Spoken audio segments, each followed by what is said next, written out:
Yeah, I'll go through the high and the low points about my month. I mean, qualifying, I really felt like I was the fastest car. Go out to qualify, and the only thing I told myself was just I wasn't going to lift off the throttle at all. And because I didn't want to have a non-brave moment and not qualify on the pole by a little bit and think, man, if I'd have just been a little more gutsy. So it was a really cold day. I mean, all the photos you can see, we've all got big jackets on. It was a cold day. It was very cloudy and overcast. And I went out and got really loose and won, and that's just how it went. And I caught it. It got really loose like a couple times, caught it, and never lifted from there on out.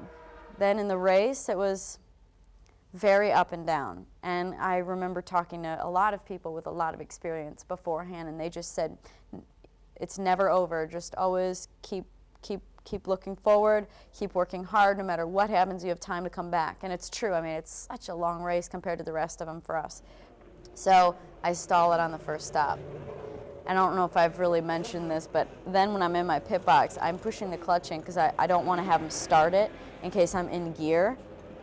Well, it doesn't start if you have the clutch in. So I'm like sitting there with the clutch in, and they're like, with the starter, but nothing's happening. I'm like, what's going on?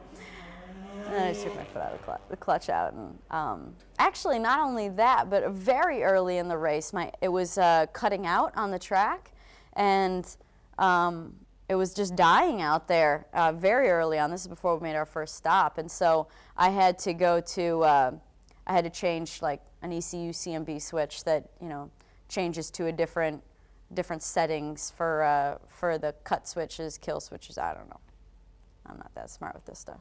And so that took care of it. But what it did was it took away my launch control, which we used to have, and traction control and all that. So in the pit stops in the race, there was one pit stop where I pulled away, and I just about went into got sideways, turned around, and drove into a car and crashed into the wall in pit lane. Anyway, that was another issue I had. Then I stall. Then I climb my way back up. Then I'm up into the top 8 or so-ish. And I spin on a restart. And I hook it around. Car comes, drives across my front end, takes my front wing off. It's stuck in his car. And as I spin down, I get it straight, and I'm on the pit road to go into the pits. And Elio just misses me. And I drive into the pits. I mean, it was perfect. I needed to stop, so we changed the front nose. Then we got back out, and since I pitted under yellow, I had to come back in anyway. So we came back in, we filled it up, and that was the last stop we made until the end of the race. So there was 30 to go, and I remember, I think that was back when we had 31-gallon tanks or something. Yeah, so it was a bigger fuel tank. That's why we could go. So it was like 1 gallon a lap, I knew. So I was like, oh man, this is gonna be cutting it close. This is when we had fuel trims. So we could save fuel by going all the way to fuel slot 7. Number 8 was yellow mileage, so it cut cylinders to save fuel. So it wasn't until I actually got to fuel slot 7 that I actually started backing up. Fuel slot 6, I maintained. Fuel slot 5, still pulling away. Fuel slot 7, backing up a little. And my tires were getting pretty old too, because they had done such a long stint. And, I couldn't hold it quite low enough. And I was running, I had to save fuel. And I remember I was, I was in fuel slot 7, and I used my push to pass, which just throws you back to fuel slot 1, because Weldon got a run. And they yelled at me for that. They're like, Mike gets the lead. And that was it, a couple laps to go, and I finished 4th. And I remember at Michigan not thinking that anyone could see me on pit lane after I ran out of fuel. So therefore, I started to throw my things around, like my earplugs, and stomped. And I don't know if my helmet went anywhere, but I thought no one could see me, because the race is still going on, and I thought nobody's looking at me. Milwaukee, I was having a horrible weekend, and qualified like crap, qualified last row, and was up to passing for 4th place within the first stint. So I was carving it up. And Dan just came down really hard into 1 and got me sideways. I went across the grass and hung on to it, and I went back to the back again and came back through. I don't know where I finished, 8th or something. But afterwards, I was just so mad, and I was right across from my pit box where I stopped. Dan stopped his car. And so I was like, should I go over there? Can I go over there? And nobody said no. So I went over there. And so, you know, I put my arm around him, and I might have grabbed his trap kind of hard, and I'd made it try to make it look like I was talking to him, but clearly I was yelling. Yeah, it's, to be honest, I really thought that it would happen more. I thought that was going to be the first of a few, but it didn't pan out that way yet.